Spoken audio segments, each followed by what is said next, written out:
Isn't it weird that Mrs. Chief, her armor is a bomb? Doesn't it seem like some type of design flaw? That the thing that's designed to take the brunt of the opponent's force is also a bomb. Yeah, that's something which I can't really get into that because it's just like I can actually see in Halo 4 I could actually see that being a thing because their armor gets super huge at that point. Yeah, but fucking martyrdom in Halo 5. Mm-hmm. It's my favorite armor ability. Welcome to RWBYCast episode 4, Painting the Town. Okay, so we heard what you said, and basically one guy was like, yo, way too much bullshit in dead air. So we're going to go straight into discussion, because obviously we assume that you have watched the episode. Also, welcome to the other channel that RWBYCast will now be on forever. I'm not going to do it next volume where I split it up between 2 channels. Trust me. There are things that happened, and yeah, that's it. So, Penny. Well, hold on. Before that, I just want to address some comments from the community, I guess, which is, we talked about this last week, which was Penny's hiccups come from her lies, which is pointed out to me by Flamin' Hayes 17, friend of the podcast. Yeah, mm-hmm. And it's. I also thought it was the Schnee, the Schnee building, not actually the Schnee building. It's just the communications tower, I guess. But isn't it owned by the Schnee people or no, provided no, by? No, because I went back and watched the episode, and I was just like, I think the reason why I was drawing that connection was because Weiss's rapier looks like the building. Yeah, it looks like the building. Okay, yeah. It's like her hilt is based on that building, or vice versa. I don't know. Anyway, so let's just go into discussions, I guess. Penny. Okay, so she has aura. That means she has a soul, right? Yes. This is what I go through this. I go through the episode, sort of I will stop every few seconds, take notes on it, and Brian, while looking at my notes, it's like, oh, she's the first synthetic person capable of generating aura, so she has a soul, or nobody knows how this works. So, and if nobody knows how this works, I'm gonna say, the creatures of Grimm also have aura, but they just don't know how to use it. My also thing was, she says, I'm the first synthetic human to use aura. Does that mean there's other synthetic humans not capable of aura projection? Well, those 2 people who were chasing her, do you think they were synthetic? No, those are just dudes in armor. Are you sure? I'm almost positive those are just dudes in armor. Okay, yeah, for some reason I thought it was more like they were, they kind of looked human, which is makes them more approachable than robots. But yeah. Well, we've already seen what other robots look like in that universe. I also thought they were the personal bodyguards of Ironwood almost. So I thought they were synthetic and whatnot. Yeah, they could be, but yeah, that'd be a weird thing to add for the sake of the story. Yeah, I mean, for me, synthetic robots don't really need to sleep, they'll be almost always alert, except when they're being repaired. So I thought, what is synthetic, definition wise? What does that mean? Man-made. That's it. It's basically man-made. Okay. So yeah, I'm gonna assume no organics. She's a straight robot. She's a straight gay robot. Shut the fuck up. I think that totally destroys Astro Boy theory. Damn it! I really want her to be Astro Boy. So I haven't watched it. No, I'm still not going to. Yeah. Don't watch it. The first 5 minutes are horrible. So on to the mask symbolism. So what I was saying beforehand, if anyone remembers in the previous episodes, that this is before I think we knew about soul and aura or anything, that the reason why Adam wears his mask was because other reasons, he's a monster, he might be part creature of Grimm, blah blah blah blah. Now we know that everyone wears masks that are like creature of Grimm because of the whole symbolism of being monsters when they're viewed by humans, so they act like monsters, which is a really negative way of going about that. Yeah, I think the direct quote is, humanity wanted us as monsters, so we became monsters. Yeah, that's... Which I don't really see as making sense, you want to prove them well, wrong. I'll prove you wrong by doing what you said I would do. Well, congratulations, you guys have become monsters. But yeah, that's kind of okay, whatever. But that totally destroys my theory. So thank you, Ruby, for doing that. Yeah, I guess. The Atlas mech. How do you think that he stole them or he struck a deal? For some reason, I think he had like an inside person. I'm not sure who, but like. So you think it's theft? Yeah, I think it's theft. Okay. I don't really see them as being given, unless General Ironwood is also going to attack Vale as well. Because that's the only way I see it. It's like if there's going to be this huge war between the kingdoms. Because like he's essentially just replacing a bunch of new robots with a newer version. God damn it! It's to me it's just sounding more and more like iRobot to me. With Will Smith and whatnot and blah blah blah, and cars with balls for wheels. Yeah, it's like it's basically like he's replacing old robots with new robots. If he's teaming, like I don't think this, but if he's teaming up, he's gonna be like he can like take the city really quickly because he's brought like I know it's said I think in episode 1 or 2 with like between Ozpin and the general is like you shouldn't bring a bunch of troops here to make a show of force and blah blah blah. Yeah, I don't see it happening. Like, but can he really take over a town? Yes, because that robot was pretty weak. Yeah, if not even huntresses were able to take it out. I think some people will argue that like, oh yeah, but they're the best team, but like they're still learning and such. And would you not think that Ozpin by himself is stronger than all of Team RWBY? Yeah, he's definitely stronger. Okay, I would see it as stronger. I would see, yeah, he's just stronger. He's like, the thing is that Ozpin is like, he's the headmaster, but he's also seen as like the all-knowing person of the universe, and basically the all-knowing person is usually like the strongest person. Yeah, he's probably super swole. Yes, he's like. He's the equivalent of almost like he's like omniscient. What's this? It's like he's all knowing, all powerful, pretty much in this universe. Not all powerful, but like supremely superior to everyone. So you would argue that he's like the Dumbledore of their world? Yes, Dumbledore was like the second strongest fucking wizard in that fucking show. Yeah, movie. Book series. Yeah, he's going to have some kind of counter in the future, but we don't know. We don't know what that is. Ironwood knows his weakness or something. Well, like I mean, like he's either going to be betrayed by Ironwood, who knows his weakness, or he's going to there's going to be a new introduction of a character who we haven't seen yet that will be able to counter him. Oh yeah, I hate characters that are just there to be the straight counter. Well, I mean, like he's this person is also who I think will maybe be like in charge of like Cinder, kind of. Man, this is a really weird thing, and most people won't understand this. But if Ozpin's semblance is a stand, I will die. That it'll be the most anime thing I've ever seen. If you guys aren't familiar with a stand, think of Persona or JoJo. If you know what those things are. If not, then just ignore everything I just said. Yeah, I'm ignoring it now. Yeah, stands are dope though, and they're also really anime. Yeah, the Atlas mech was shit. They just took it out. Like, yeah, it was like Beacon is basically training those people, and in that fight we saw combos, which we'll get into later. But it was like, yeah, that's an appropriate reaction. Basically, it's just like if like. People who haven't even graduated from school are taking out this mech.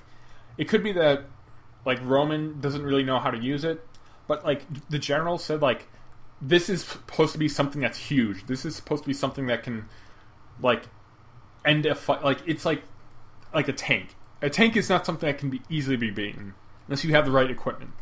Yeah, but like you see Team RWBY, which is like not a team of huntresses. It's a team of students who basically just took it down.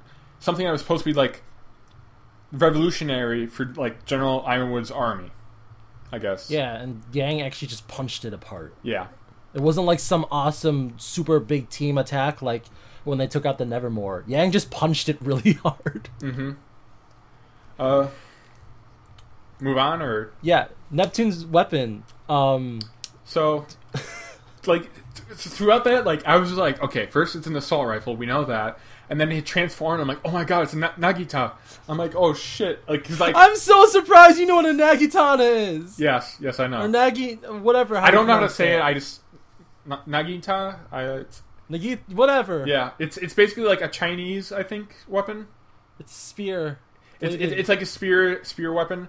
And then, like, during the time, like, okay, I paused it right when it turned into that, so I'm like, okay, so his weapon is Nagita. And it's like, oh, then it turned into a trident. Okay, then. So... Oh, Neptune. Oh, his gun shoots lightning.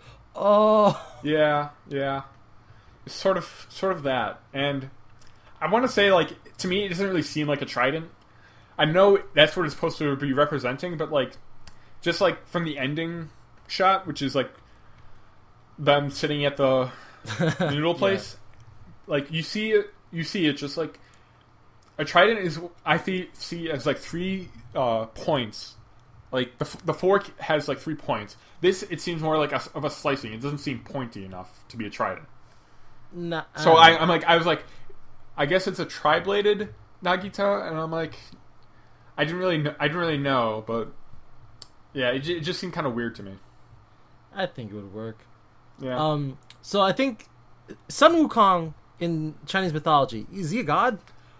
He's the monkey god, yes. Okay, so yeah, that is the theme of Sun's team, gods. It's got to be it. Neptune is a god, and Sun is a god. Just like Team RWBY is based off of fairy tales, and Team Juniper tends to be based off of ancient heroes. Now I'm just curious about who Sage and Scarlet are, because we know that's their names, but yeah, there's no way we'll be able to figure that out. We know nothing about them. We just know what they look like and their names. Yeah, the names are kind of useless in this. Sage, I would say, is Earth related. Probably. Yeah, because it's green, and sage is, I think, like... It's some kind of herb, I think, so... And Scarlet, red. She read. Just red, I don't know. Love the Scarlet Ibis, that's a great book. Yeah, so... Yo! Best part! Semblances? That fight! Oh yeah, before we get into that, Sun's semblance, fucking energy clones. Yeah, I just call them sun clones, because I was gonna call them shadow clones, but I'm like, Blake, sun clones, they're light. Except they're... I want to say, like, the semblances between Sun and Blake are very similar. I guess, well, not... Sun's clones can, like, actually go out and do stuff, but... well, Sun would be an example of using clones offensively when Blake would be using clones defensively. I guess. It just seems like Blake's clones don't last very long, so I guess she only uses them to, like, dodge and stuff. Yeah, but, she, because they do get hit, so they have some type of mass. Yeah. And Sun, he sent 2 out, which I guess just exploded. So they're like suicide bombers almost. Yeah, I guess they can only, like, pretty much do 1 hit, so they're pretty shit tier. Yeah, compared to the other semblances. Yeah, but something I don't really know if it's related, but he stood still while he was using them, so which makes me think he can't really move while using them. Or maybe it was just because of the, like, a summon type thing. I guess it's. I mean, yeah, I don't know enough about them, but do you think they're like think they can, like, move on their own, or do you think that Sun is controlling them? Sun has to actually, like, control them. I mean, that might be in the theory of why he wasn't really moving, but yeah, I for some reason, like, as I see him getting stronger, I see him working with those 2. Yeah. So I'm not sure if he can make more than 2. So well, we know Monty likes Naruto, so clones are a thing. Yeah. Another thing I want to point out is Yang and Adam's sort of semblances seem really similar now. They do, actually. Because, like, it's believed that Adam's semblance is the ability to take in, like, massive amounts of energy and then take that energy and redirect it at, like, release it into a single strike. Yang is, like, she's basically taking energy from strikes and making her stronger. Yang has a rage meter!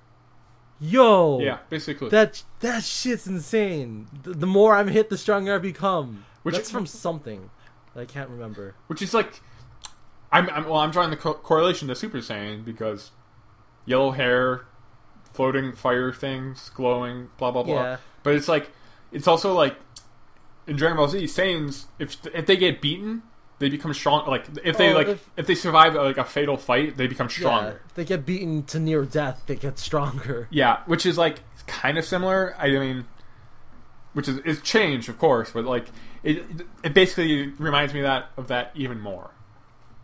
So Yang's like their tank, essentially. Yang is like their Hulk. So like, if we're gonna give everyone roles, Yang would be a tank, Weiss would be a buffer. She would be a healer slash.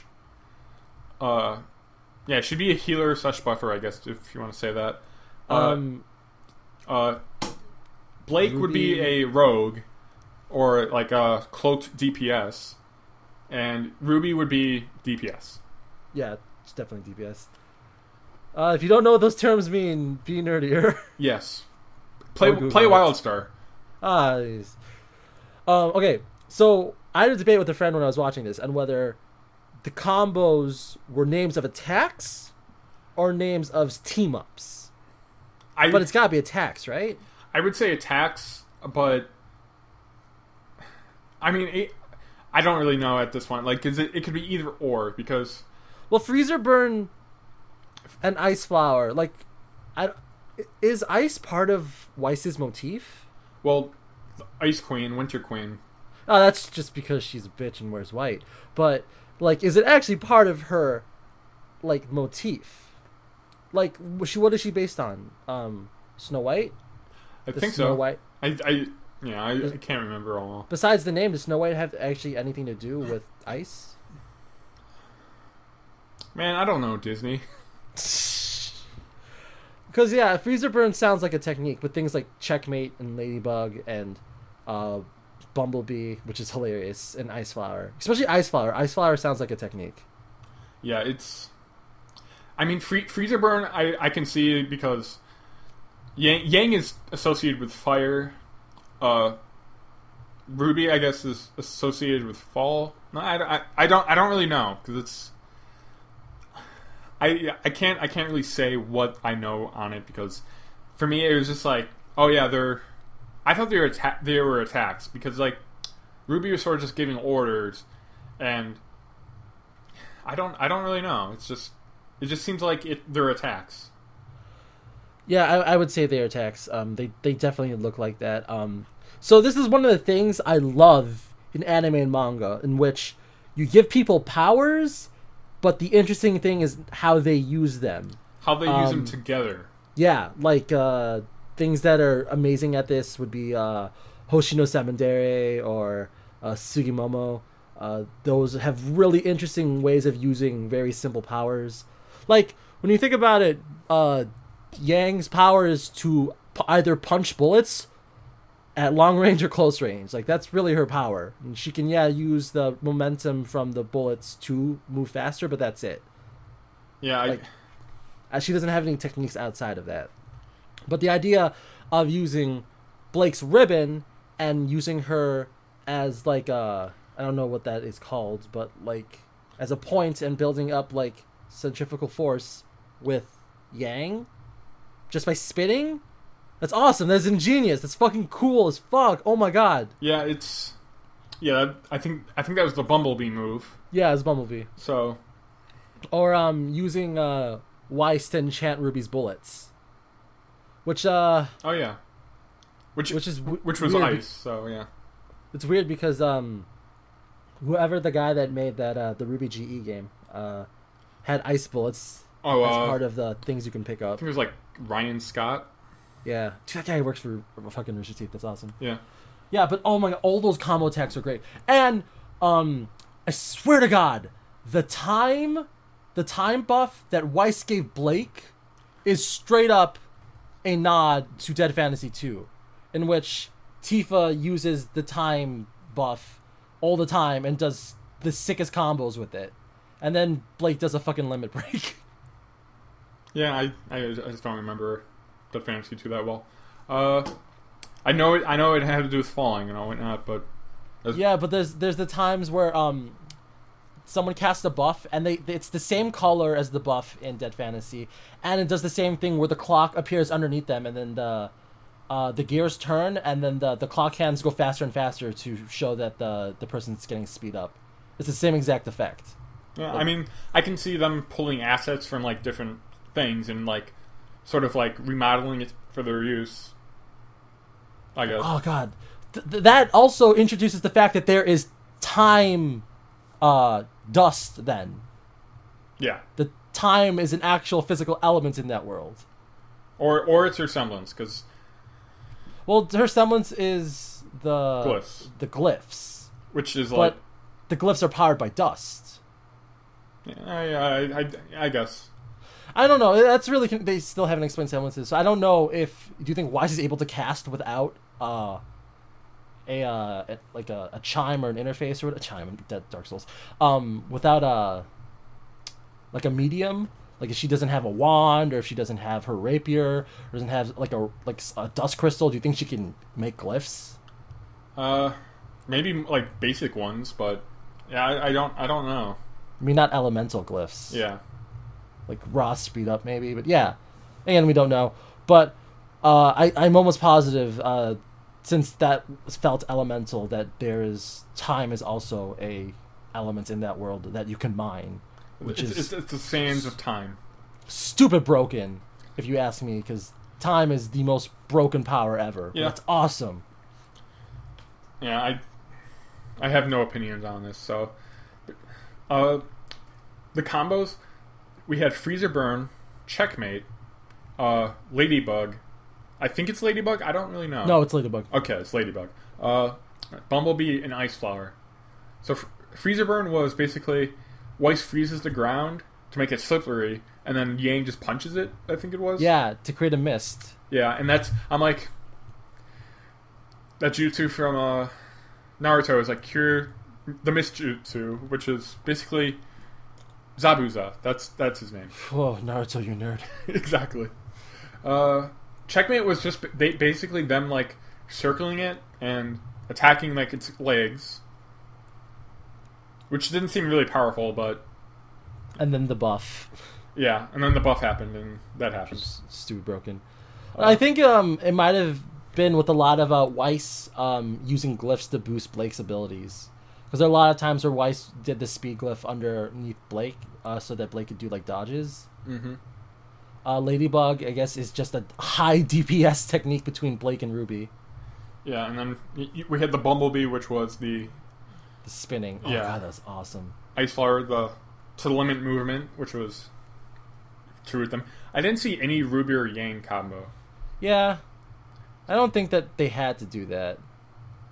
Yeah, I was like, I sort of want to see it now, because I'm thinking it's like super powerful that they didn't really need to use it, but can Ruby and Yang fight? Like, what possible combo could they do? I don't. Yeah, I mean, I can't think of anything on the spot. So because they're different elements. It's speed and power. Ruby has really wide swings. I mean, I guess they probably have the most range damage compared to all of them. Yeah. With the sniper rifle and the shotgun shells, so maybe they could just do a bunch of range damage. But yeah, I am looking forward to seeing that though. Now that you mentioned that. Mm-hmm. Moving on. Neapolitan girl. Yeah. Neapolitan girl, or as Roman calls her, Neo.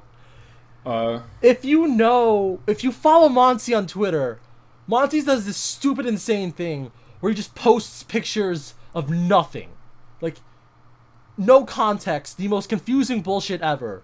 Like, he posted a picture of a Neapolitan ice cream sandwich. And I remember this. It was like months ago. And now that makes sense. I thought, like, honestly, whenever I see him tweeting food, I'm like, he's eating it. He's eating a lot, but he's eating it. And then there was the day where he posted nothing but, like, some Japanese dessert. Over and over. A whole entire day. He must have posted that, like, a couple dozen times. It's just Japanese dessert. And now I'm like, oh, that's some type of reference to Ruby I'm going to understand in a couple of weeks. Probably, yeah. Jesus Christ. But yeah, I now want to go back into Monty's Twitter and look at all of his other pictures and see if I can pull anything out of there. Because that guy's insane. Also, I want to know what the name of that dessert is. I don't know. Looks good. So, yeah, Neapolitan. Impressions? I feel like we've seen her somewhere else before this episode. I don't remember where, but we've seen her. We knew she existed before this episode. The opening? Maybe. Well, no, not in the opening. Maybe in the trailer. Maybe the trailer. I don't recall seeing her in the trailer, but I might have been like a small cutscene with her in it. Yeah, I don't remember. But like I know I've seen her before that, and I know that people have talked about her, and that's why I was like, oh, Neapolitan girl. That's. Thinking, I need to ask the important question: do you think her umbrella is a gun? Yes. Just like the penguin. Yes. I was like, yeah. It just seems. Everything's a gun. Everything is a gun. Everything's a gun. I can't wait for the gun. Yes. We're still waiting on that. That's happening! It's gotta happen in this season, though. I want to see it. No. That is like the ultimate weapon. That's like, everything will build up to an eventual point where, like, they're defending some ancient ruins, and inside those ruins is the gun. Dude, what if someone had a semblance to combine guns? And just grabbed everyone's weapons and made some big-ass gun with it? And it was called the gun. For some reason, like, I forget what his name was in. It's reminding me of something in Full Metal Alchemist, but it was like one of these guys who could create like iron armor around himself and turn like his entire body into almost a gun, kind of like the outside of his like the outside of his armor was all guns and stuff. I'm going to assume that this is from the Full Metal Alchemist anime. Yes, which I did not watch. Yes, I did read the manga, and I don't recall that happening. Okay, yeah, I don't. It's like it's something that's like it's a throwaway almost because it's like like you see him for like 10 seconds, and then and he's a tank. Yeah, he's basically just standing still, destroying everything. All right, so there's the last thing that happened in the whole entire episode, which was them at the Simple Walk, which is hilarious. Well, no, do you want to talk about her semblance? Oh, yeah, the illusions, sorry. Yeah, so instantly I thought illusion. Like, do you think it's anything else other than illusion? No, it's probably illusions. Illusions make the most sense. Yeah. And also, we don't have an illusion-based semblance yet, so it wouldn't be... Boy, I wish they would explain what semblances are. Yeah. Just a little bit. Like, you don't have to explain the signs of it. Just tell me. Like, I know aura comes from the soul. That's good enough for me. Mm-hmm.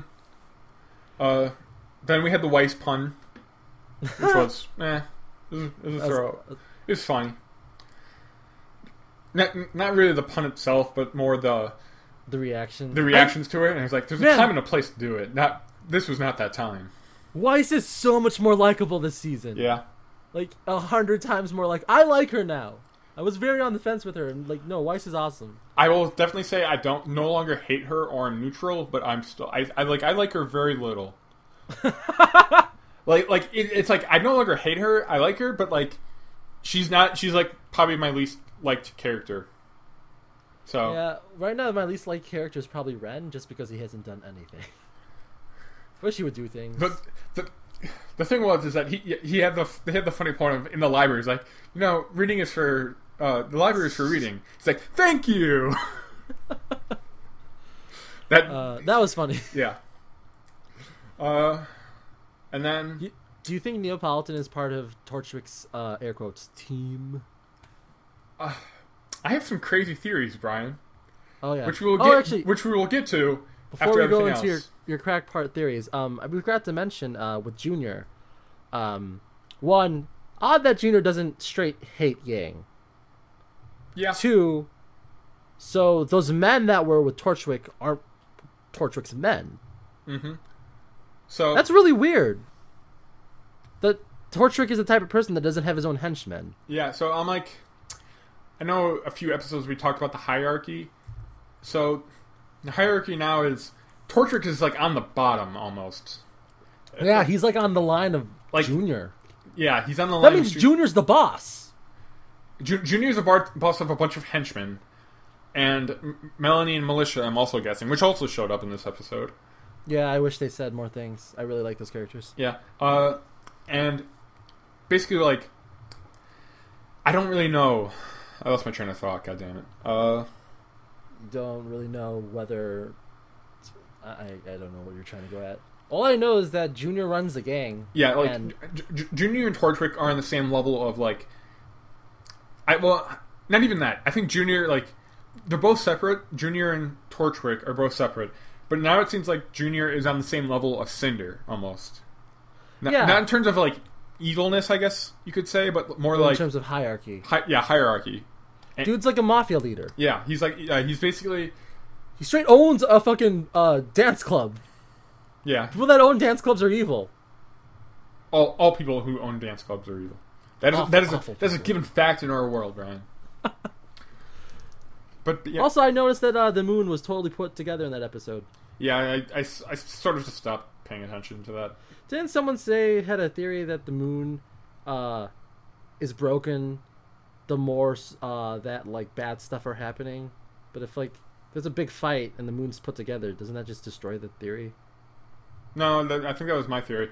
I think my theory was that it's basically like a doomsday clock, which was the closer the planet or whatever was close like to annihilation, the more broken up the moon was. So I mean, like, yeah, I don't know. It's also the fact that Yang goes to see Junior totally cements the fact that everything happened in the past. Yeah. I can't believe there are still people debating that. It's like Monty straight said it. I mean, he said it, but like nobody really believed him at the time. Because it's like, yeah, this. He's just fucking with us. Yeah. So now I'm waiting for like. I'm not sure when this is going to happen, but when do you think we're going to see Transient Princess? Ooh. Transient Princess is the person who Yang was looking for in the trailer. How do you know that name? It's basically like. I think Monty either said it or it's a community name, I guess. Okay. Because we thought she was looking for Blake. Turns out that's not true. And they were actually just looking for someone named Transient Princess. So I'm waiting for like the Yang story arc, I guess. Is fucking Yang a bounty hunter? She could be. I don't know. She has a motorcycle. Yeah. Makes sense. I feel like there was some joke made about her being like related. Like not related, but like similar to Dog the Bounty Hunter, and I'm like, oh god, please! I've never seen that. I don't know where I've heard that, so I don't know. I got nothing on that. Okay, start with your crackpot theories then. Okay, no. First of all, last part of that episode. Oh yeah, that's the thing. Simple Walk. I thought it would have been fucking hilarious if Team RWBY lost that fight. And then it cuts to like Neptune and Sun eating noodles and like, they're fine. Because they totally just bailed out of that fight. So I know that they basically did. So yeah, what? I know that Rooster Teeth is known for making all of their female characters incredibly smarter than guys and strong. But I'm really tired of seeing guys just being shit tier when it comes to fighting in this show. Yeah. In a show about fighting, in which Jean's awful at fighting to the point where he actually needs the only thing he really did by himself, he was assisted and he doesn't know about it. Mm-hmm. Ren lost to everyone except for those like two snakes. Except for those two snakes, which was badass. I'll give him that. That was fucking dope. Mm-hmm. Sun, who was able to fend off Torchwick, which was cool, was badass, but then was immediately outclassed by Penny being so much cooler. Yeah. And then Neptune getting 2 shots and 1 stab in before being knocked off of a highway. Mm-hmm. Given that I actually liked how it happened, like if that was a 6 on one robot fight, it would have been worse in my opinion, especially because all the cool combo attacks and getting to see how Yang summons actually works and the time thing that, and seeing how their teamwork has improved. Like, don't get me wrong, I wouldn't have changed the scene. I like how the scene was. It was damn near perfect. Mm-hmm. But what the fuck does every guy in the show suck?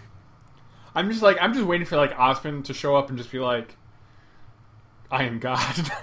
Just basically. Dude, I still really want to see Oblek fight. Dude doesn't walk. He does coffee dashes.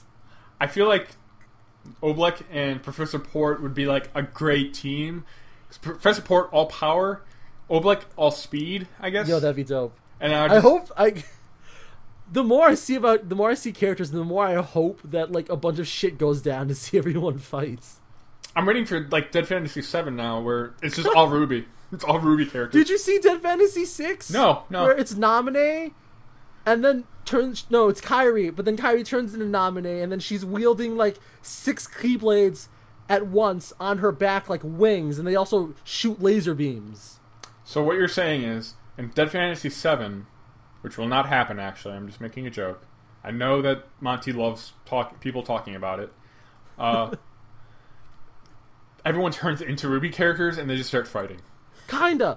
No, like, Naminé, Kairi in Dead Fantasy 6 is very, very similar to Penny. In terms of floating swords and laser beams. Very, very similar. Yeah, I got nothing. I'll show you it later. No, Yeah. I won't watch it. No, it's dope. It's only 5 minutes, too.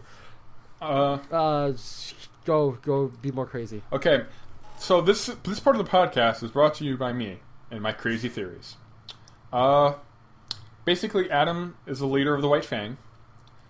I saw that as he was wearing a mask before, like, I mean, we didn't really see anyone else wearing the masks, like, in that trailer.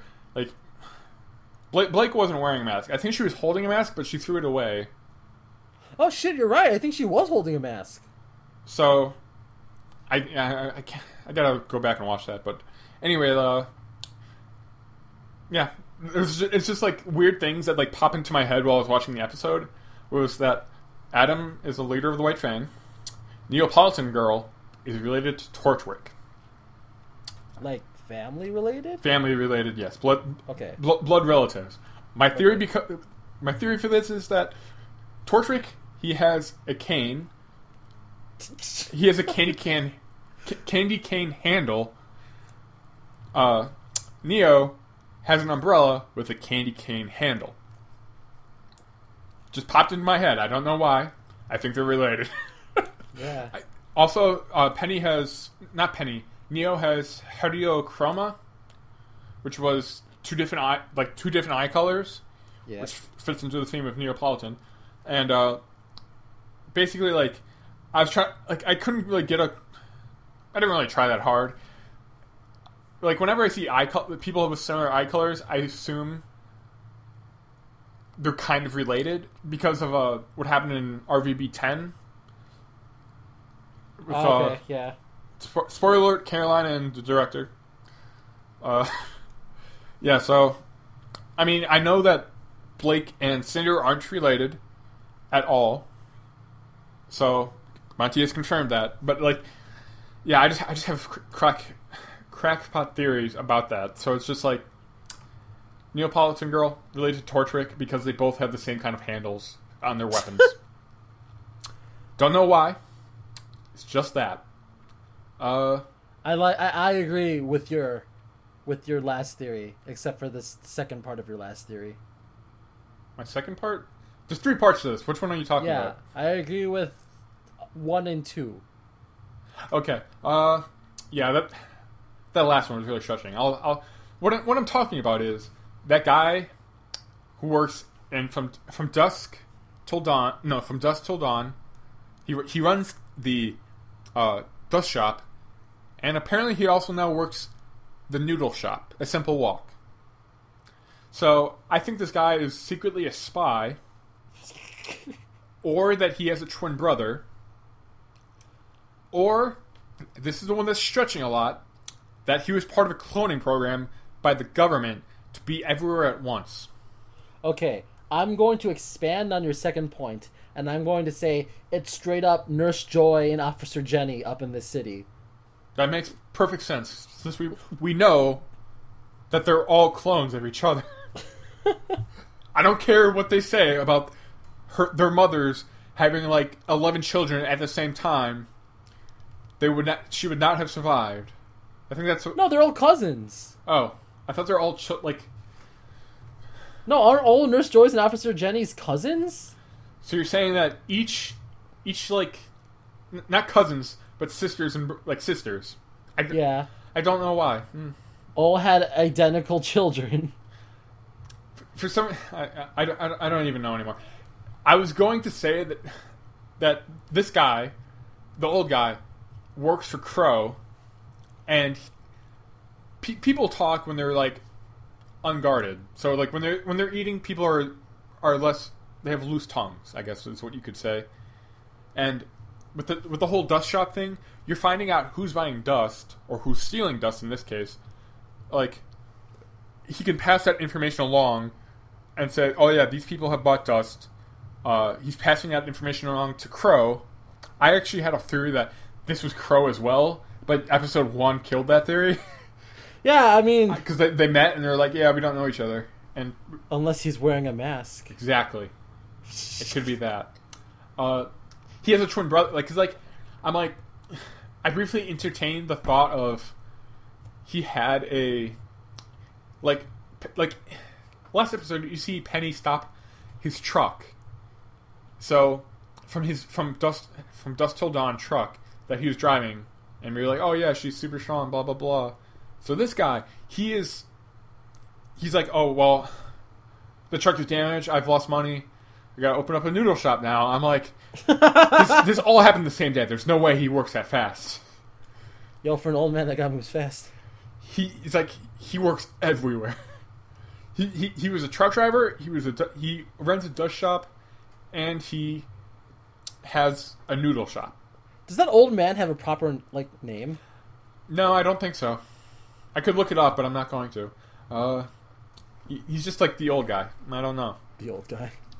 So yeah, the theories is that he's a spy who's informing onto people who he's informing people like rumors and who's buying dust and whatnot to Crow or like to whoever, and him driving the truck is him like his way of like, oh yeah, I just have to make a delivery, and it's like, but he's actually going to meet like his handlers or suppliers. I don't know.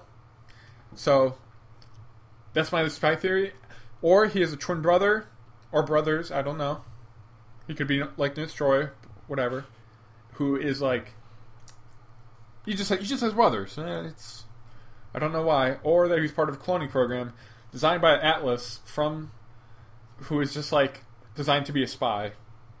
So, dude, I really want someone to attack his shop one time during the attack on Vale, because that's eventually going to happen. And I want it to be straight out of Kung Fu Hustle, or they turn around and he grabs something and all of a sudden becomes like a Kung Fu master. When you say Kung Fu Hustle, I immediately started picturing him as the old man who sort of like, who is the master of Tai Chi, who can like just redirect blows and stuff. Yeah. So, yeah, I got nothing else after that. I think more of the old man that who has the metal rings on his arms. Yeah, Another guy. So basically, my crazy theories are: Adam is the leader of the White Fang. Neapolitan Girl is related to Torchwick, blood relatives. Not sure how. I don't think they're father and daughter, but more maybe like nephews or whatnot. And that guy who works everywhere is secretly a spy who's informing, like, just a spy. And my question of the week is, I don't know. I was going to ask something about semblances. If you could have a semblance, what would it be? I'm now prepared to say people picking the most broken power in the world. Yeah, I would agree. I mean, the power to turn things into ice cream, though. My semblance would be the power to have a stand. I don't know what that is. I'm not gonna know. No one will ever know. So yeah, I think that's pretty much it. So yeah, I hope you guys enjoyed RWBYcast now on the KoiVene YouTube channel. Eventually I'll upload other stuff once I get my art people to make graphics for me and to make other things that I'm working on. I forgot I had one more thing to say. Oh yeah, I hope you like this newer type format we're doing more, where we don't talk about the episode at all and just go straight into discussion. If you want us to do anything different or whatever, or you think we're doing something wrong, constructive criticism is helpful. And thank you for watching. We'll see you guys next week. Goodbye.